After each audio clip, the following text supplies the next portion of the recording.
de Jesús. Amén. Si tiene su Biblia, ábrala conmigo ahí en el Evangelio según San Mateo, capítulo 25. Mateo, capítulo 25, del 1 al 13. Mateo 25, del 1 al 13. ¿Ya lo tienen ahí?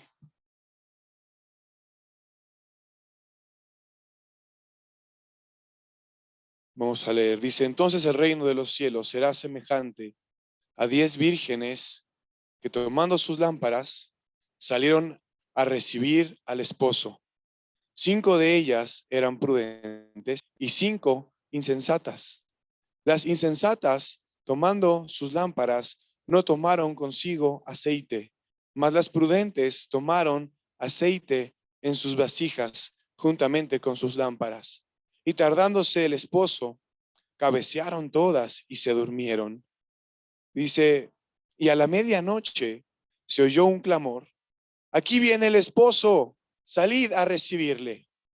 Entonces, todas aquellas vírgenes se levantaron y arreglaron sus lámparas. Y las insensatas dijeron a las prudentes: dadnos de vuestro aceite, porque nuestras lámparas se apagan. Mas las prudentes respondieron diciendo: para que no nos falte a nosotras y a vosotras, id más bien a los que venden y comprad para vosotras mismas.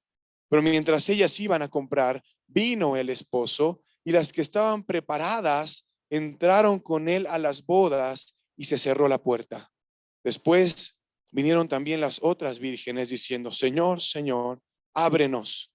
Mas él respondiendo dijo: de cierto os digo que no os conozco. Velad pues, porque no sabéis el día ni la hora en que el Hijo del Hombre ha de venir. Es una parábola bastante interesante, amén. El capítulo 25, precisamente la idea general, la idea principal de ese capítulo es que estemos dispuestos, que estemos atentos, que estemos despiertos, que estemos preparados para dar cuenta. Aquí dice al esposo, abajito en la parábola de los talentos, para dar cuenta al amo, y después dice en el juicio de las naciones para dar cuenta a Dios. Entonces, son una serie de historias muy interesantes y hay muchos simbolismos y cosas detrás que debemos entender. Y, por ejemplo, ¿a qué se refiere, trasladando esta historia a nuestra actualidad, a qué se refiere con las 10 vírgenes? ¿Cómo podemos entender que eran las 10 vírgenes? ¿Qué representan o a quién representan las 10 vírgenes? A la iglesia, ¿ok? La iglesia está en espera ¿de quién? De su esposo. ¿Quién es el esposo de la iglesia? El Señor Jesucristo. Él va a regresar, ¿ok? Entonces están 10 vírgenes, iglesias, están esperando recibir al esposo y dice, tomaron sus lámparas. ¿Cuál podría ser un simbolismo de la lámpara?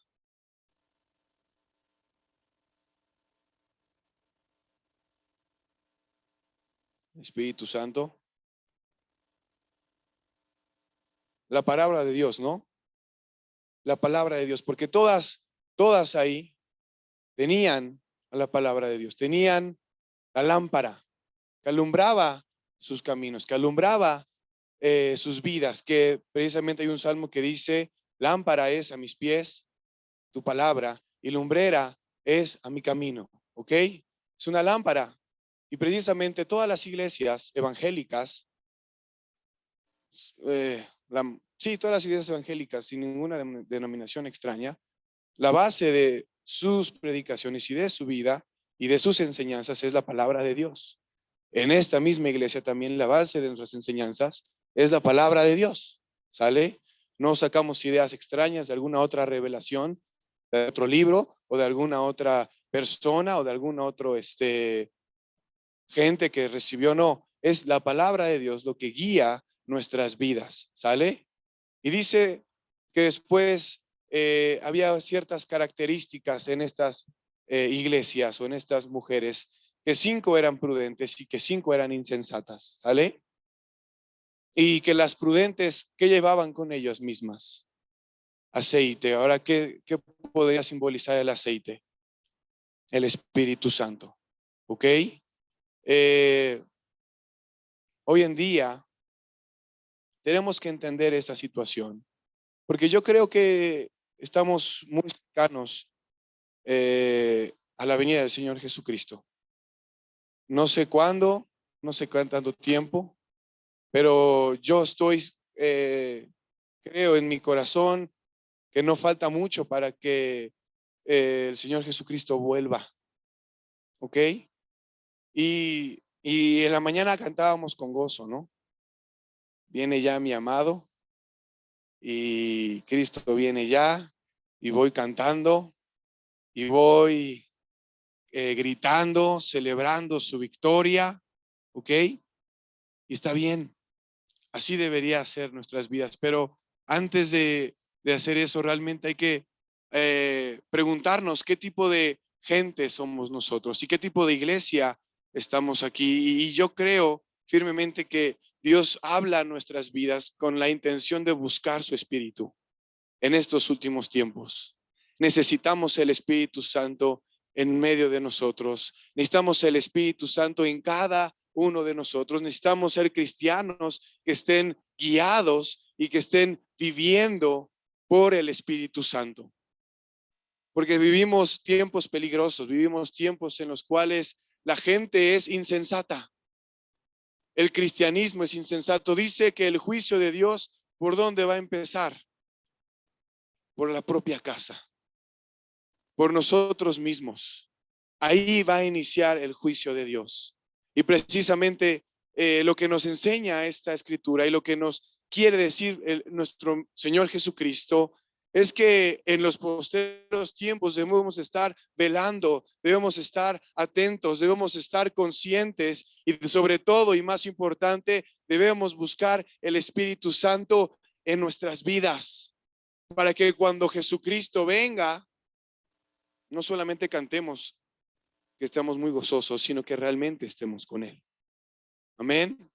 Porque la venida del Señor Jesucristo dice en Hebreos que la segunda venida de Él ya no va a venir, y más bien va a venir sin relación con el pecado. ¿Sale? Él ya no va a tener ninguna relación con el pecado. Y si su iglesia está en relación con el pecado, entonces quiere decir que Dios no va a estar en ninguna relación con esa iglesia. ¿Me doy a entender? ¿Vamos bien? Y precisamente la iglesia, ¿quiénes somos? Pues tú y yo, los miembros que formamos el cuerpo de Cristo. Entonces, vamos a ver rápidamente en la palabra de Dios qué es insensatez. Vamos a leer algunas escrituras. Está aquí nuestra hermana. Vamos a leer nuestra Biblia en Salmos 5:5. Y busqué la palabra, mientras usted lo busca, antes de leerlo, busqué el significado de la palabra insensatez y dice que es, eh, perdón, busqué la definición de sensatez. Y precisamente la insensatez es, pues, no hacer esto, ¿no? La gente sensata, ojo, la gente que es sensata, son personas prudentes con buen juicio, que actúan y toman decisiones con madurez y cordura. Evidentemente, entonces la gente insensata son las personas que no son prudentes, que no tienen buen juicio y que actúan y toman malas decisiones sin madurez y sin cordura. ¿Ok? Ese es el ejemplo, bueno, esa es la definición de insensatez. Ahora sí, Salmos 5:5. Los insensatos, fíjense lo que dice aquí. Los insensatos, ¿qué? No estarán delante de tus ojos. Aborreces a todos los que hacen iniquidad. ¿Sale? Salmo 74:22.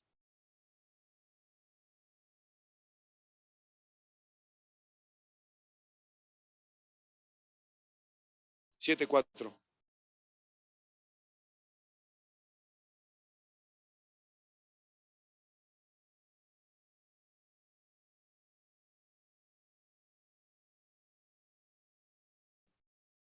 Levántate, oh Dios, aboga tu causa, acuérdate de cómo el insensato te injuria cada día.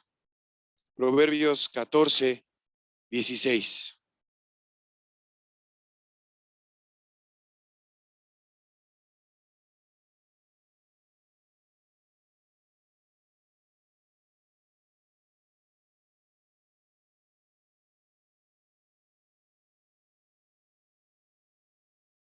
El sabio teme y se aparta del mal, mas el insensato se muestra insolente y confiado.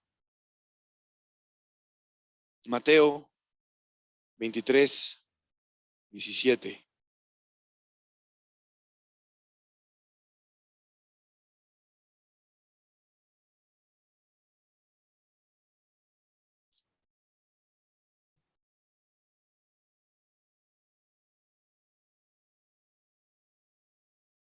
Insensatos y ciegos, porque ¿cuál es mayor?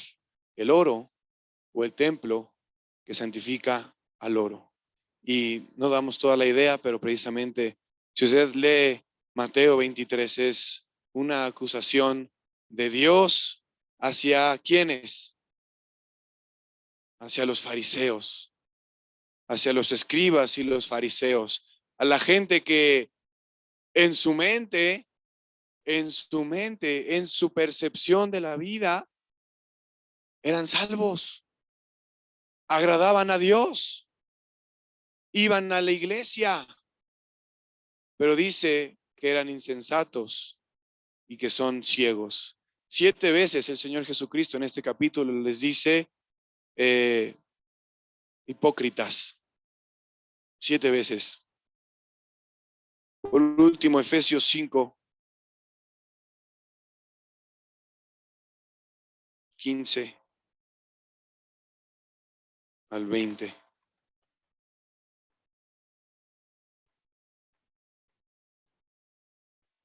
Dice, mirad pues con diligencia cómo andéis, no como necios, sino como sabios, aprovechando bien el tiempo, porque los días son malos. Por tanto, no seáis insensatos, sino entendidos de cuál sea la voluntad del Señor. No os embriaguéis con vino, en lo cual hay disolución. Antes bien, sed llenos del Espíritu, hablando entre vosotros con salmos, con himnos y cánticos espirituales, cantando y alabando al Señor en vuestros corazones, dando siempre gracias por todo al Dios y Padre en el nombre de nuestro Señor Jesucristo. Entonces, algo por lo que acabamos de leer, algo que no podemos ser y no podemos tampoco ser ligeros, es con la insensatez, es con la actitud de nuestras vidas de no ser prudentes, de no hacer las cosas con un buen juicio, de actuar y tomar decisiones con inmadurez y sin cordura. Y vivimos en un mundo que espiritual en el cual precisamente las cosas espirituales a veces como que las toman. Decimos, es que no seas tan exagerado, ¿no? No sé si alguien alguna vez les ha dicho, o ustedes mismos se han dicho ustedes mismos, es que no es para tanto, no hay que exagerar, pero precisamente eso puede ser un argumento para la insensatez, porque nunca es suficiente para conocer a Dios, nunca es suficiente para buscar a Dios. Dice, no sean insensatos, sino más bien entiendan, sean entendidos de cuál es la voluntad del Señor. Amén. Una persona prudente, hablando del otro tipo de personas que estaban ahí de las vírgenes que estaban esperando al esposo, dice que piensa ante ciertos acontecimientos o actividades sobre los riesgos posibles y adecua o modifica la conducta para no recibir o producir perjuicio innecesario. O sea, piensa, voy a repetirlo, piensa ante ciertos acontecimientos o actividades sobre los riesgos posibles y adecúa o modifica la conducta para no recibir o producir perjuicio innecesario. Yo casi no le pongo títulos a mis predicaciones, pero a le voy a poner sí alcanza. Sí alcanza. Cuando esas mujeres, las insensatas, dijeron, ¿sabes qué? Tienen que ir a esperar al esposo. Y entre ellas yo creo que se pusieron de acuerdo y dijeron, ¿cómo ves? ¿Sí crees que nos alcance el aceite? Y yo creo que una de ellas dijo, sí, sí alcanza. Sí alcanza. Y las otras 5 dijeron, no, no, mejor hay que llevar más. ¿Qué tal si tarda? ¿Qué tal si no viene? ¿Qué tal si algo sucede? ¿Qué tal si algo pasa? ¿Cuántos aquí son muy precavidos en ciertas cosas? Que se hayan identificado. A ver, hermana, ¿en qué? Con la despensa. A ver, qué. Denos un ejemplo, pues. ¿Siempre tiene mucho de eso en su casa? O sea, que si es el fin del mundo, podemos. Usted nos da frijoles y arroz a todos. ¿Ok? Está bien, está bien. Pero muchas veces nosotros somos ligeros, somos simples, somos insensatos. Y entonces estas mujeres dijeron, ¿sabes qué? Sí alcanza. Sí, sí nos alcanza. ¿Y qué crees? No les alcanzó. No les alcanzó. Y quiero que tengamos claro, vamos a leer algunas escrituras acerca de ser prudentes. Tito 2, del 6 al 8.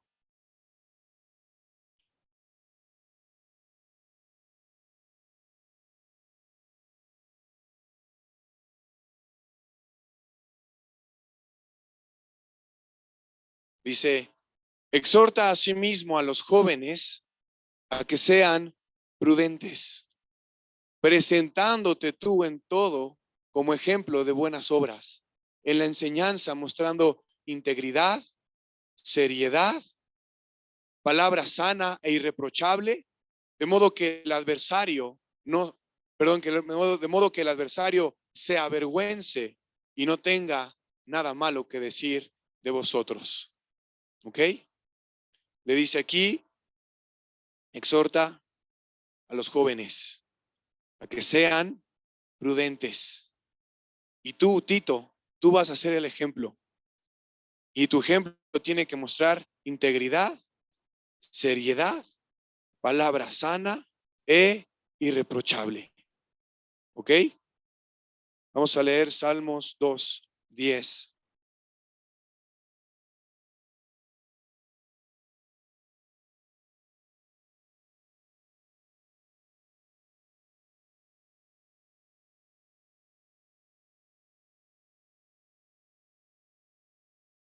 Fíjense, Salmos 2, 10.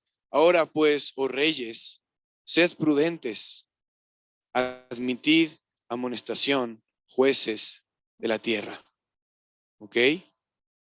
Está dando, está hablando de la gente que se pone en contra de Dios. Dice, en los primeros versículos dice, ¿por qué se amotinan las gentes y piensan cosas vanas y se levantan contra el Señor? Y entonces aquí dice, sean prudentes y admitan la amonestación. ¿Ok? Proverbios 17, 27.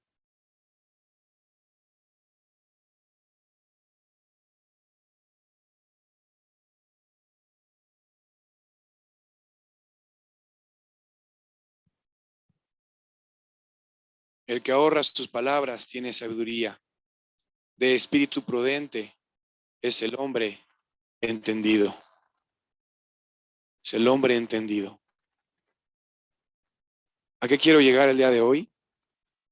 Que tenemos que entender, tenemos que estar entendidos del tiempo que estamos viviendo.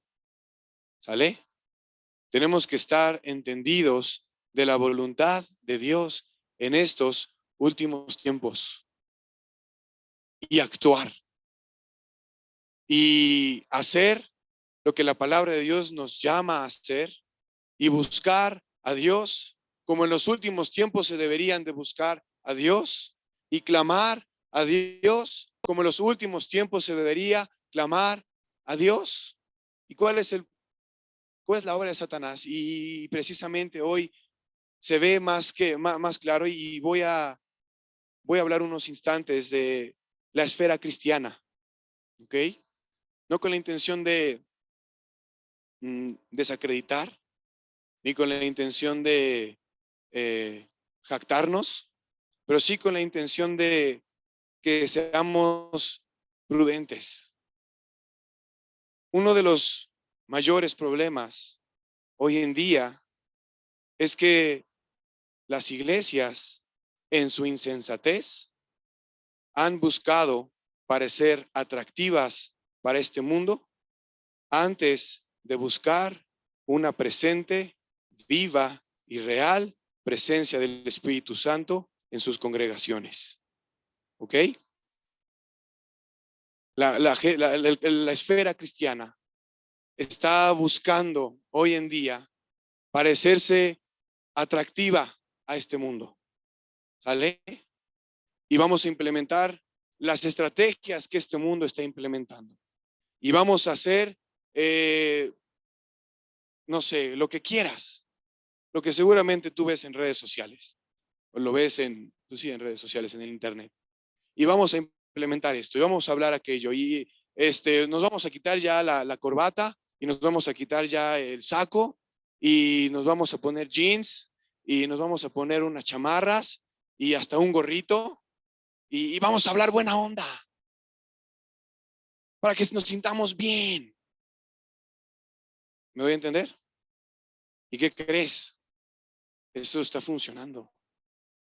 Pero antes de eso, son estrategias que demuestran la insensatez de la gente. Y precisamente no estamos en estos tiempos para actuar de manera insensata. Tenemos que actuar de manera prudente. ¿Y cuál es una manera prudente de entender, de vivir? Que seamos entendidos de la realidad que estamos viviendo. ¿Sale? Que se acerca Jesucristo. Y que tal vez sí puede ser un canto de victoria, pero muchos nos podemos llevar una sorpresa ese día. Muchos nos podemos llevar esa sorpresa y decir, Señor, pero yo estoy contento, yo cantaba los domingos, viene ya mi amado y me quedé aquí. ¿Por qué? Porque necesitamos buscar antes que el entretenimiento, antes de parecernos atractivos, necesitamos buscar vivir por el Espíritu Santo. Es la clave. Es la diferencia, es que tengamos el aceite en estos últimos tiempos, que esté realmente habitando en nuestras vidas. O que no hagamos las cosas por cumplir, que no vengamos porque tenemos que venir, que no estemos haciendo una rutina de nuestras vidas, pero que realmente el Espíritu Santo esté morando en nosotros y podamos entender que necesitamos arrepentirnos de ciertas acciones, actitudes o cosas en nuestras vidas que estamos permitiendo para vivir como gente insensata. ¿Me doy a entender? Porque el Espíritu Santo morando en nosotros no va a permitir nunca que andemos en insensatez. Si el Espíritu Santo mora en nosotros, entonces vamos a actuar prudentes, entendidos de cuál es la voluntad de Dios. Quiero que leamos Esther 4, del 10 al 17.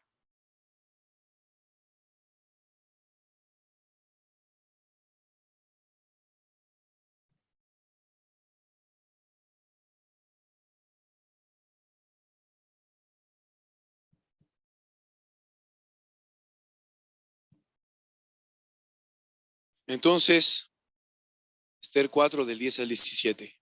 Entonces Esther dijo a Atac que le dijese a Mardoqueo: todos los siervos del rey y el pueblo de las provincias del rey saben que cualquier hombre o mujer que entra en el patio interior para ver al rey sin ser llamado, una sola ley hay respecto a él: ha de morir, salvo a aquel a quien el rey, extendiere el cetro de oro, el cual vivirá.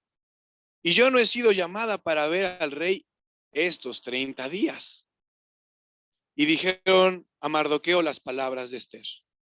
Entonces dijo Mardoqueo que respondiesen a Ester: no pienses que escaparás en la casa del rey, más que cualquier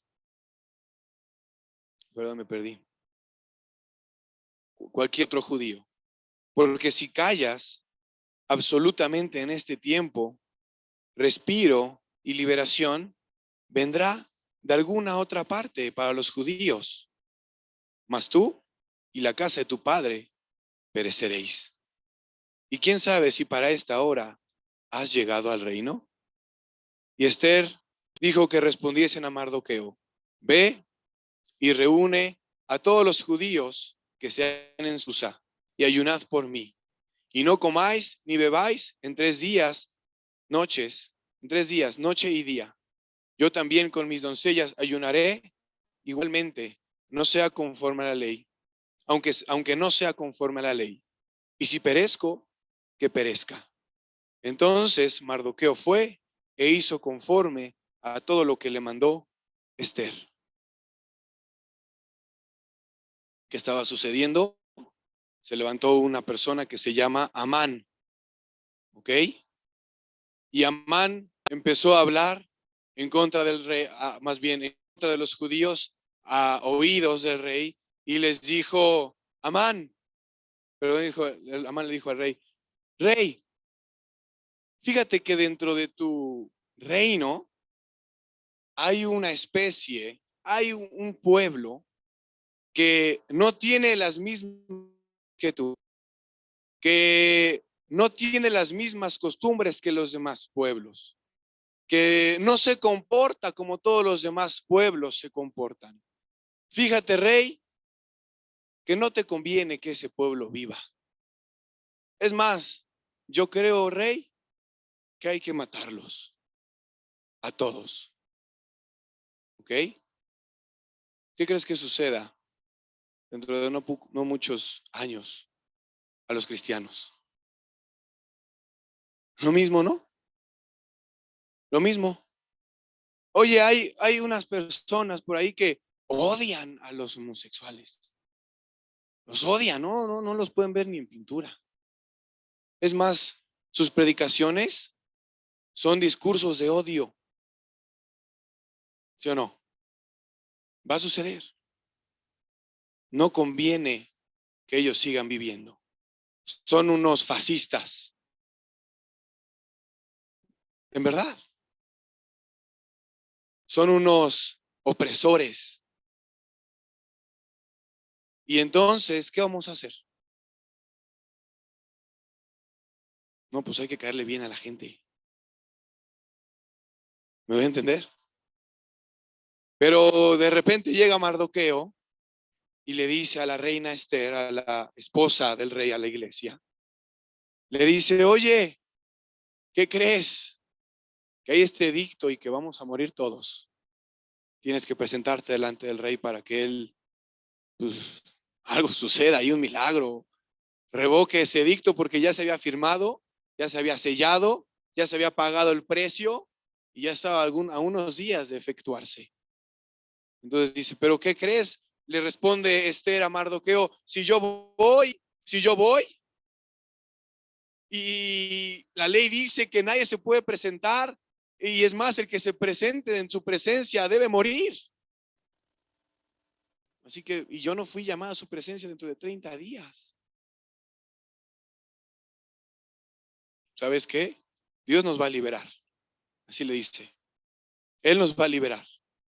Pero si no es por tu mano, entiende que tú vas entonces a perecer. Pero estás como reina. Estás como reina. Tal vez para esta situación Dios te puso ahí. ¿Me voy a entender? Y entonces la respuesta de Ester fue: ay, pues ya sé, me voy a poner unos vestidos y voy a danzar y voy a presentarme delante del rey con... No, ¿sí? ¿Cuál fue su respuesta? Voy a ayunar y pide a todos que ayunen también por mí. ¿Me voy a entender? La respuesta y la necesidad, hermanos, que tenemos hoy es de clamar a Dios, es de orar y decirle, Señor, necesitamos realmente vivir por tu Espíritu Santo, que realmente sea una realidad de nuestras vidas, que no sea una emoción. Me dio mucho gusto escuchar la victoria de la hermana Mónica, mucho gusto en la mañana, que Dios había tocado su vida y que podía leer la palabra de Dios y que sentía felicidad y que sentía gozo. Eso es lo que Dios quiere en cada uno de nosotros. Hoy no que digamos, hoy tengo que leer la palabra de Dios. Ay, otra vez tengo que regresar a la iglesia. Ay, el viernes también. Ay, y los sábados a los grupos de casa. Ay, no, no. Dice, si amamos a Dios, guardamos sus mandamientos. Y sus mandamientos no son gravosos. La pregunta el día de hoy es, ¿amamos a Dios? Si amamos a Dios, guardamos sus mandamientos.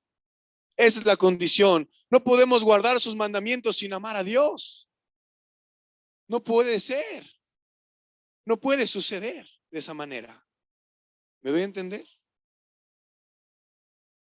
¿Y sabes qué? Hay un tiempo de gracia. Hay un tiempo de gracia. Pero va a venir un día donde vamos a ser juzgados. Y para algunos, la risa se convertirá en llanto. Y para otros, el llanto se convertirá en risa, en gozo. Amén. Y precisamente por eso tenemos que el día de hoy hacer un análisis en nuestras vidas y ver cómo estamos viviendo.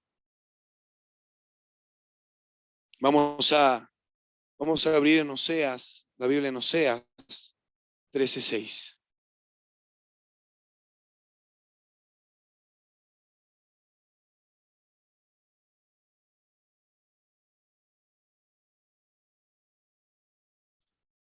Está la versión de, vamos a leerla en esa versión, pero después la en Palabra de Dios para todos.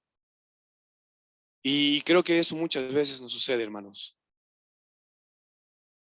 Dice Oseas 13:6. En sus pastos se saciaron y repletos se ensoberbeció su corazón. Por esta causa se olvidaron de mí. Vamos a leerlo en la versión PDT. Mientras los guié y los alimenté, tuvieron mucho que comer, pero se volvieron arrogantes y se olvidaron de mí. Por último, el pastor estaba en la mañana compartiendo de Malaquías, ¿se acuerdan? Y dije, híjole, ya me ganó la idea.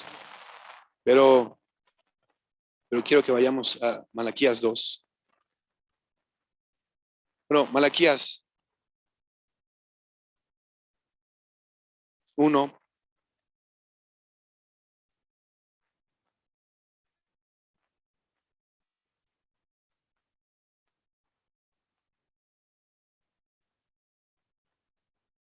Uno 6.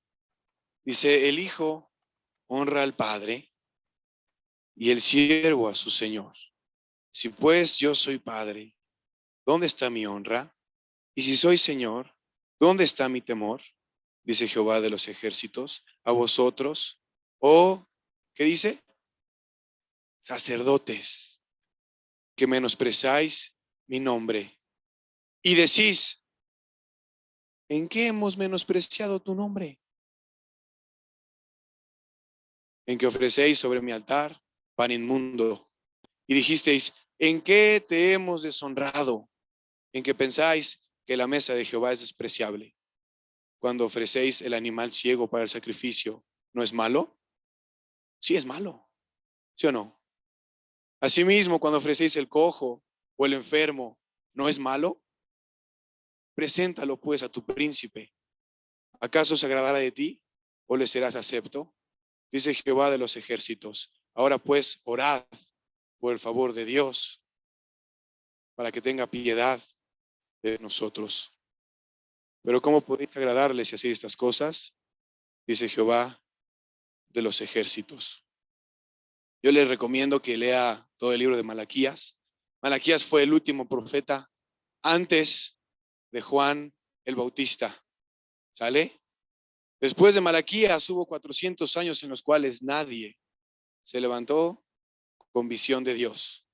No hubo palabra de Dios. El pueblo de Israel estaba en oscuridad, no había iluminación, no había alguien que le guiara, no había nada que pudiera sostener, no había entendido que supiera cuál era la voluntad de Dios.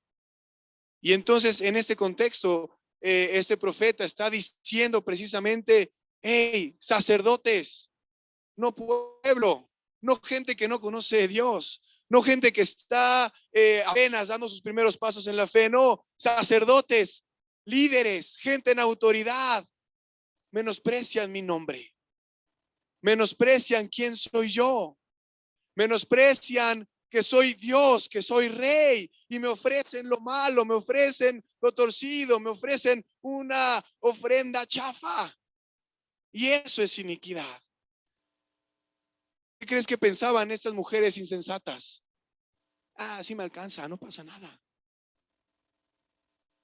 Sí me va a alcanzar con este aceite, sí puedo vivir así la vida.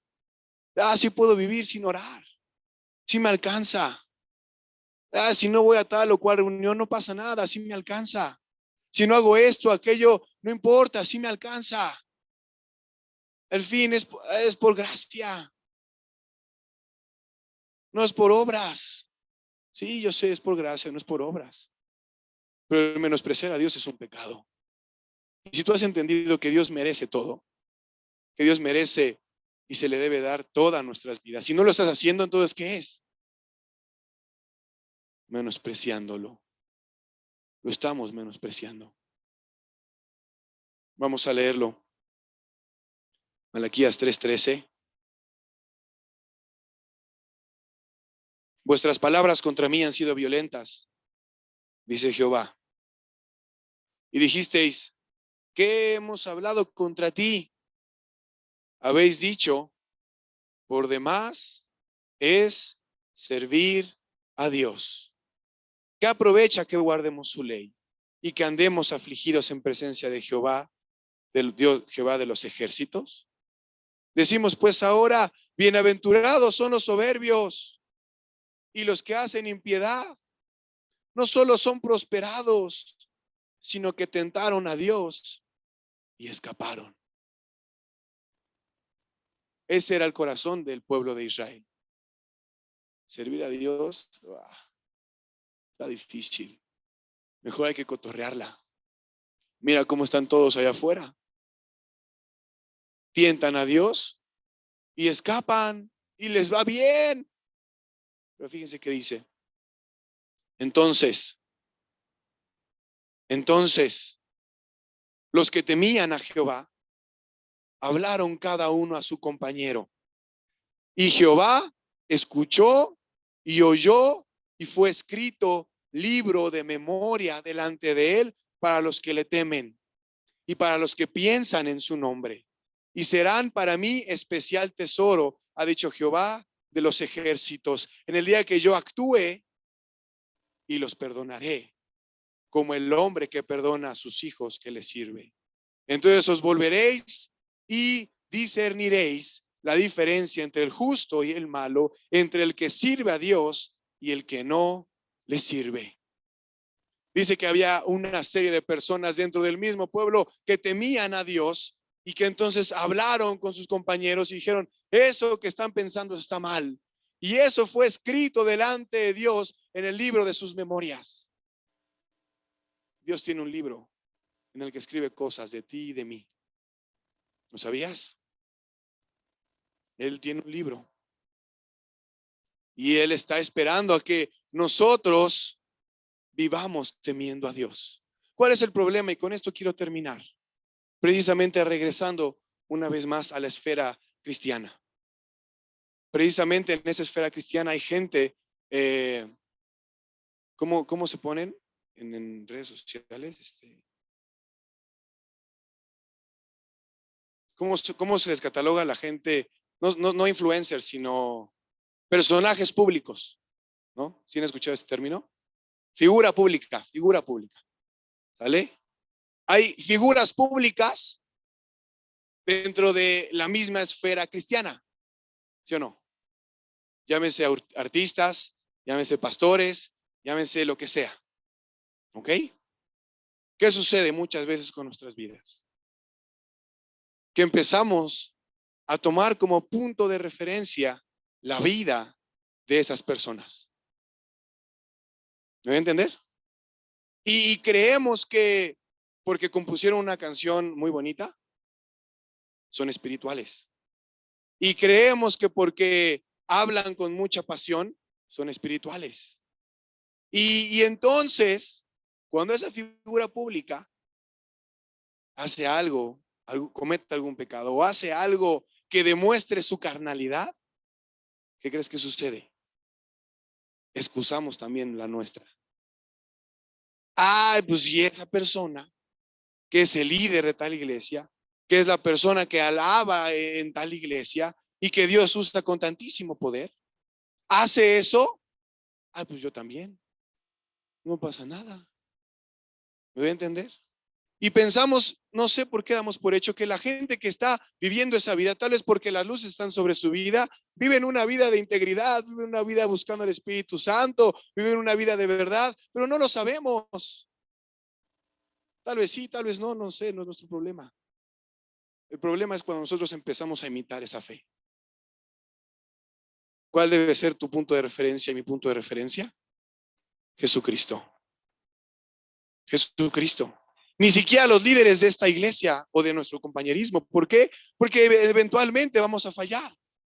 Mira, el hermano nada más va a orar 2, 3 veces, entonces, y es líder. Entonces, ¿yo para qué? Ojo, si somos líderes, pues hay que ponernos las pilas, ¿no? Pero aún así no es justificable delante de los ojos de Dios que pensemos así.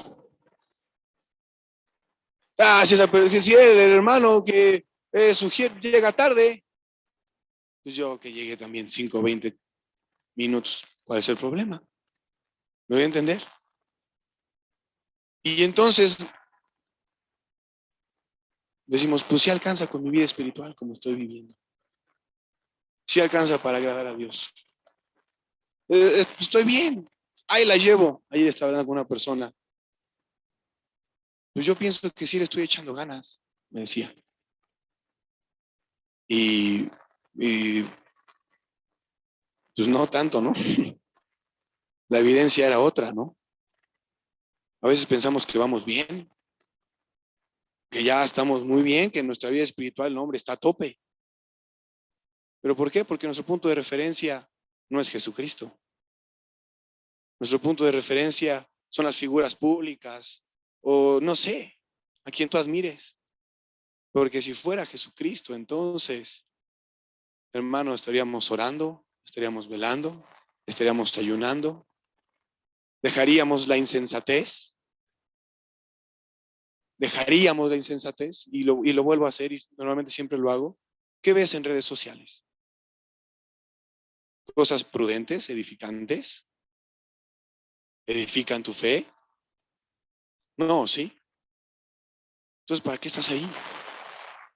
¿Para qué?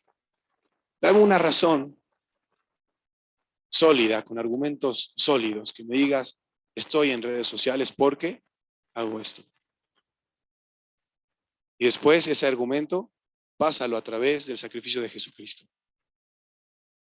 Y veamos si se sostiene. ¿Me voy a entender? Hoy en día, ¿qué necesitamos? Venir delante de Dios. Decirle, Señor, no quiero ser como estas 5 vírgenes insensatas. No quiero. Quiero ser prudente. No quiero pensar que sí me alcanza como estoy viviendo, Que ya es suficiente con que vaya 2 o 3 días a la oración. Que es suficiente con que vaya un domingo en la tarde al servicio. Que es suficiente con que haga esto, con que haga aquello. Que sí me alcanza. No, necesitamos más. Necesitamos más. Hay una alabanza que me gusta que dice, pon un fuego en mi corazón que no puedo contener y que no puedo controlar. Pon un fuego en mi corazón que no puedo contener y que no puedo controlar. Y esa debe ser nuestra búsqueda. Señor, no, ya, ahorita salimos de la iglesia, ya se me baja el nivel de espiritualidad y llego a mi casa y hago lo mismo. No, no. Llego a mi casa y si Dios pone en tu corazón orar, ora. Si Dios pone en tu corazón seguir leyendo, lee. Si Dios pone en tu corazón, no sé, algo espiritual, alguna actividad, hazlo. No digas, ya así me alcanza. Ya fue suficiente. Me voy a entender. Tenemos que buscar más a Dios en estos tiempos. El prudente es entendido. ¿Entendido de qué? De cuál es la voluntad de Dios. Vamos a ponernos de pie. El único que nos puede hacer entender cuál es la voluntad de Dios es el Espíritu Santo. Él es el único agente que nos va